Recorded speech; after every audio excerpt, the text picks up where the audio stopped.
بسم اللہ الرحمن الرحیم.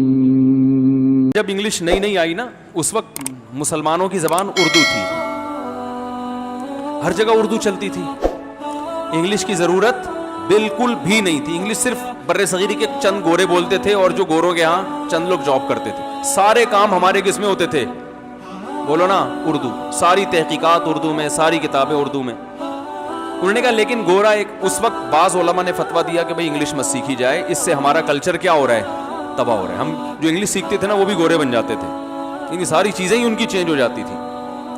تو اس وقت بہت سے علماء نے فتویٰ دیا کہ انگلش نہ سیکھی جائے. حرام کا فتویٰ کبھی بھی نہیں دیا, یاد رکھو, بس یہ کہ اپریشیٹ نہیں کرتے تھے اس کو. لیکن انہوں نے فرمایا کہ وہ فتویٰ چلا نہیں, کیونکہ گورا ایسا سسٹم بنا کے گیا کہ ترقی کرنے کے لیے انگلش ضروری ہو گئی. اب انگلش جب پھیل گئی ہے, آپ کی نہیں چلی, اب جو نہیں سیکھے گا وہ پیچھے رہ جائے گا, کیونکہ سب کچھ انگلش میں آہستہ آہستہ آہستہ آہستہ کنورٹ ہو رہا ہے.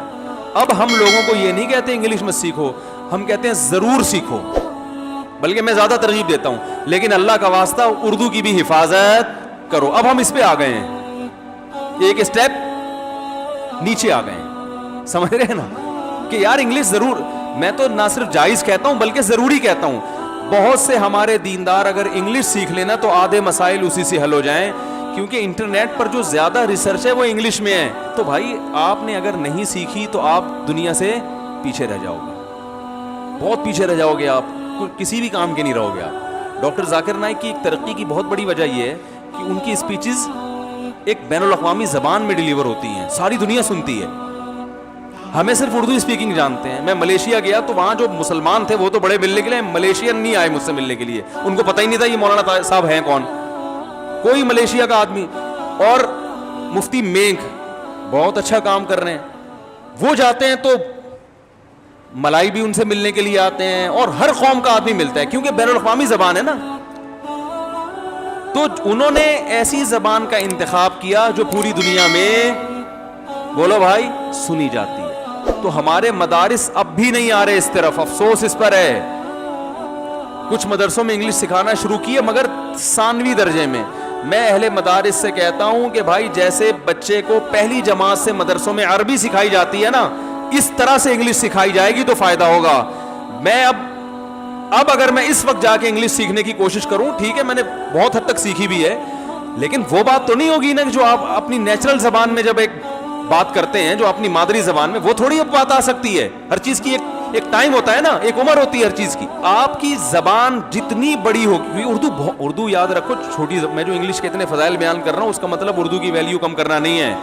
اردو پر تو ہم ایک خاندانی بیان ابھی باقی ہے, ایک تو کیا ہے. اردو بہت بڑی زبان ہے, بہت بڑی. ہندی بھی اردو ہی ہے اصل میں, تو ہندی الگ زبان نہیں ہے. اردو کی جو کوالٹیز ہیں, اس لیے میں کبھی بھی یہ نہیں کہتا کہ انگلش سیکھو تو اردو کو بھول جاؤ, نا نا نا نا نا. میں تو جو وہاں امریکہ میں رہتے ہیں نا لوگ, ان سے کہتا ہوں بھائی اپنے بچوں کو اردو لازمی سکھائیں. اور آپ کو پتا ہے ڈاکٹر ذاکر نائک کے یہاں انسٹیٹیوٹ میں اردو بھی سکھائی جاتی ہے. حالانکہ وہ تو انگلش بولتے ہیں نا, انگلش بڑی زبان ہے, لیکن ان کو اردو کی ویلیو کا اندازہ ہے. میری جب ان سے ملاقات ہوئی تھی, انہوں نے بتایا کہ اردو میں عربی کے بعد جتنا لٹریچر اردو میں ہے نا مذہبی, اتنا کسی اور زبان میں نہیں ہے. تو ان کے ہاں بھی اردو سکھائی جاتی ہے, کیونکہ بر صغیر میں انڈیا, پاکستان, بنگلہ دیش, برما, یہ بہت بڑی آبادی ہے. یہاں اب بھی میجورٹی انگلش نہیں جانتی. ان میں کام کرنے کے لیے آپ کو اردو سیکھنا پڑے گی.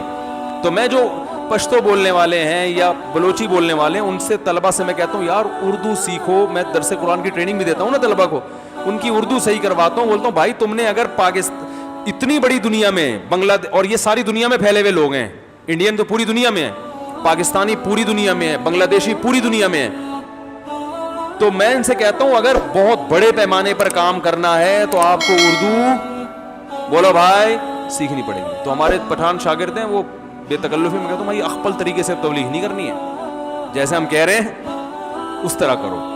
پتہ ہے آپ کو کے پی کے میں اتنے بڑے بڑے علامے ہیں, اتنے بڑے بڑے علامے, لیکن دنیا انہیں نہیں جانتی کیونکہ وہ پشتوں میں تقریریں کرتے ہیں. ہمارے ایک استاذ ہیں جامعۃ الرشید کے, ان کے سسر صاحب پٹھان عالم ہیں, اردو نہیں آتی ان کو. اتنے بڑے عالم کہ جب صحیح بخاری کا جب طالب علم تھے نا, پرچہ دیا انہوں نے, تو عربی میں پورے سارے جوابات لکھے. یہ کمال نہیں ہے, عربی میں تو لوگ لکھ سکتے ہیں. جوابات عربی میں اور شاعری میں.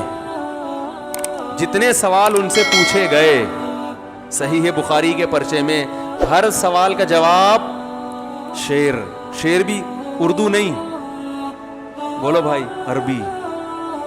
سمجھ میں آ رہی ہے بات؟ ایسے ایسے اساتذہ ہیں, ہزاروں حدیثوں کے حافظ ہیں, لیکن دنیا انہیں نہیں جانتی کیونکہ ان کے حلقے میں 4 آدمی بیٹھے ہوئے ہوتے ہیں.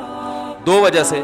ایک تو میڈیا کا استعمال نہیں کرتے, ویڈیو کو حرام کہتے ہیں. جب ویڈیو کو حرام کہیں گے دنیا کو کیا پتہ چلے گا آپ کون ہیں, کہاں ہیں, کیا ہے. وہ تو محلے کے گاؤں کے 6 آدمی جو آپ کو جانتے ہیں بس وہی بیٹھیں گے. دوسرا, زبان اردو استعمال نہیں کر رہے, جس سے ان کا حلقہ کیا ہو گیا, محدود. تو میں ان سے کہتا ہوں یار اتنے بڑے بڑے علامے KPK میں ہیں, یہ بیچارے اپنی صلاحیتوں کو چند لوگوں تک محدود کر کے دنیا سے چلے جائیں گے. ان کی صلاحیت سے 4 آدمیوں نے فائدہ اٹھایا. تو یہ مسئلہ ہو رہا ہے آج کل.